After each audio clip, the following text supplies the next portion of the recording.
Good afternoon, everyone. I'm here to share with you and the St. Louis community something that I shared with Mayor Jones and Dr. Isom most recently, and that is my intention to retire from the St. Louis Police Department in February of 2022, which will be my 35-year anniversary. Keep in mind that February is 5 months from now, so I still plan to serve faithfully until then, but I thought it was important to let the Mayor and the Director of Public Safety know of my intentions at this time so that they would have an opportunity to seek out a suitable successor. Both Mayor Jones and Dr. Isom have been very supportive of me these past few months, and I want them to know that I am extremely appreciative of them allowing me to be a part of this administration. This decision was carefully and prayerfully considered by myself and my family, and we all believe that it is time for me to pass the proverbial baton. I want everyone to know that serving as the 35th Police Chief for the city of St. Louis has been an honor of a lifetime, and I certainly have proudly served our city in this capacity. I look forward to being able to spend much more time with my family, particularly with my grandson, who will join our family in early January.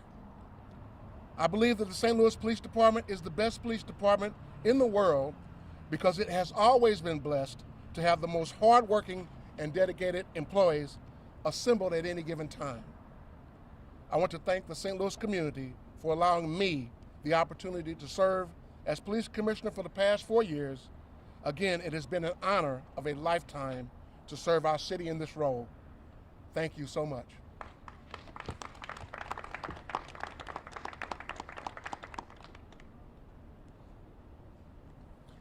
Good afternoon. My name is John Leggett, and I am the chaplain for the Ethical Society of Police and the Director of Community Engagement. Chief Hayden's nearly 35 years of public service through the ranks of the St. Louis Metropolitan Police Department is a source of inspiration for us all. So many of our members have been mentored by Chief Hayden, including myself, or otherwise influenced by him in a meaningful way. We wish Chief Hayden all the best in his retirement and his journey forward. When Chief Hayden was appointed, we issued our public support, yet stated that we would hold him accountable for our community and for our officers. We will do the same and hold true for the next chief of police, who undoubtedly has a complex job ahead of him or her. The next chief of the second largest police force will be called to address such challenging issues as recruitment and retention, bias and racism within the department, and building the trust of the community. He or she must be someone who understands equality, fair policing tactics, strategies, and community engagement. We support a nationwide search that should begin with our own ranks. A thorough process for selecting the next chief includes input from organizations such as the Ethical Society of Police. In closing, we want to thank Chief Hayden for his many years of service and influence on the members of the Ethical Society of Police and the citizens of St. Louis. The word says, "The steps of a good man are ordered by the Lord." Chief Hayden, we wish you well. God bless you.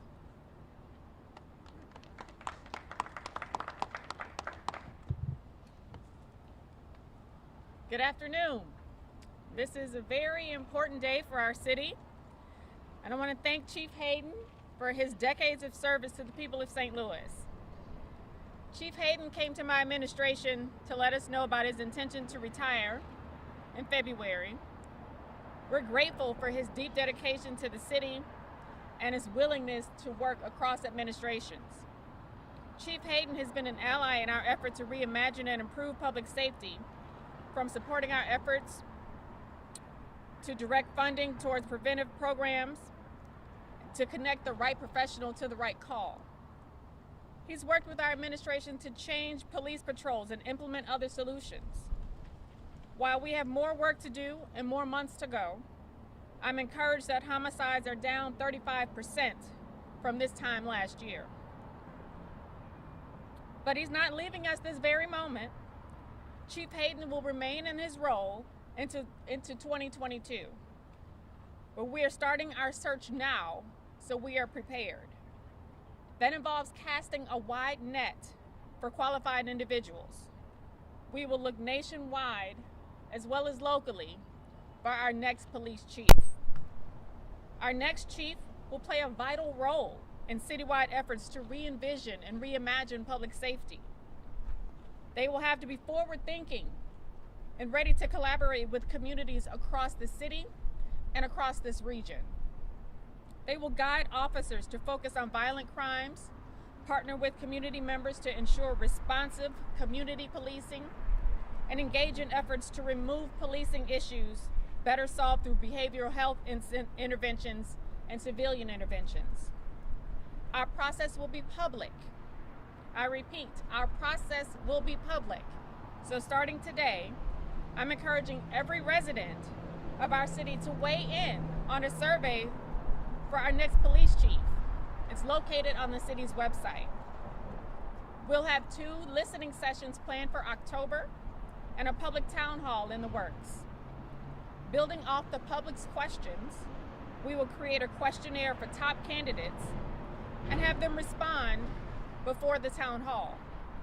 We're looking forward to hearing from the community about their vision for the next police chief. We're taking lessons learned from the previous search and applying them here. We want this to be as smooth a transition as possible while hiring the most qualified person for the job. St. Louisans deserve nothing less. Thank you. All right, we'll open it up for questions. How much weight are you guys going to give to internal candidates compared to external, like you said, nationwide search? Well, those methods are yet to be determined, but we know that we're going to make sure that we involve the community as much as possible in what they want to see in the next police chief.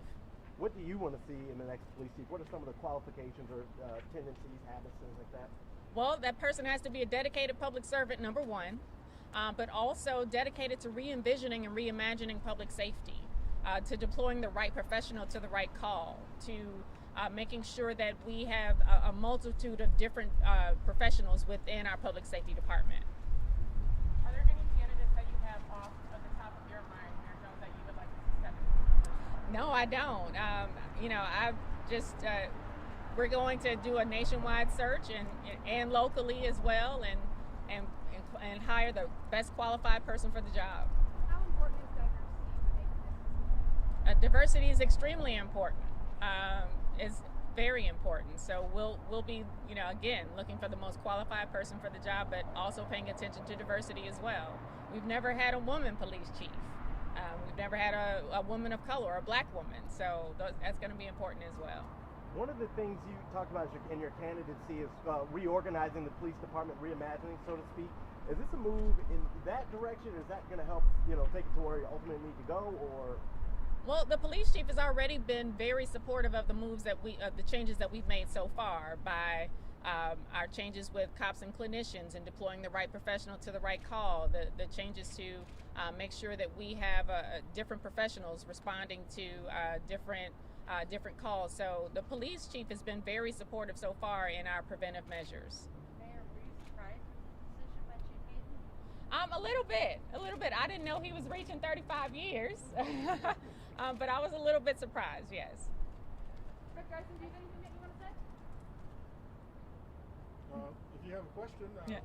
I mean, I guess this individual would be reporting to you. Are you in line with what the mayor is saying in terms of what you will hope to see in a police chief? Yeah, absolutely. I just really would like to say congratulations to my friend. We've known each other for a long time, going back to kindergarten and grade school. And he has served with integrity. As the mayor said, he has been a great partner in our effort to reimagine the police department. That process has already started, and bringing the right professional to the right call. And so, as the mayor said, we want someone who can continue that and who is a dedicated public servant, just like the chief has been so far. Chief Hayden, can you talk about your decision on retiring at this time after 35 years, and you've been on a long time. Talk about how policing has changed in those years. Oh my goodness, policing has changed in such a significant way. I think when I think about some of our younger years, in fact, I worked in this district And for example, there weren't very many residents downtown, and so that's an example of how things change in 30 years. And there were probably, when we've been on phone calls with the mayor and myself and Dr. Isom, there were about 100 people on a phone call. So I mean, that's a drastic change. I think certainly it has become more important how we police as as policing itself. So I think there's certainly probably the biggest change is that people there's a high expectation of accountability, whereas before people kind of took things for what law enforcement did as for granted. And but that has changed drastically in years to come. I mean, over the years, in that people, citizens expect a great deal of integrity and accountability, and I think they deserve it. What do you expect from the new leader who will step into this role?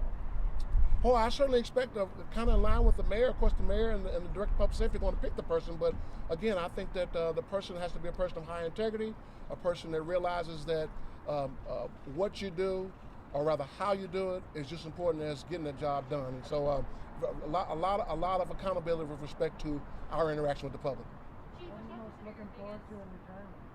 Well, I got a grandson on the way, and so that's something that's very exciting for me. And just the opportunity. I've probably had a pager or a cell phone probably for well over 20 years at my side, and so not having to wake up in the middle of the night and deal with something I'll probably hear things and think that somebody's looking for me, and in fact it's just my dog barking or something. So Chief, talk about that issue about last year was a bad year for the St. Louis Police Department. You lost a police officer. You had several officers shot. Talk about that going out now and as you reflect back. So yeah, I would say that when it's certainly a competition in my heart. With respect to both of those incidents, certainly we just celebrated or memorialized, commemorated Officer Tamaris Bohannon. It was his week that he passed away. Unfortunately, we've had an officer lose his bout with cancer this past week, and so that's why we're wearing the mourning band. But the officers that were shot that night, I mean, such a tragic thing. It's just the thing that I think I remember most about those incidents is the fact that everybody was just doing their job. There was no, it was totally unprovoked actions against our officers. They weren't in a confrontation with anybody, just somebody shooting policemen because they don't like, what we're trying to accomplish. And I just think that's so unfair. And certainly in these 30 years, that was the worst that I had seen. Chief, what would you consider your biggest accomplishments, in your tenure? Certainly, coming out of so I was promoted out of the protests of 2017, and I think that that was very important. Accountability. I certainly put the right people in the Force Investigative Unit. I know that police shootings would be of the utmost importance. I certainly put a person in the Internal Affairs Division that I had a lot of confidence in.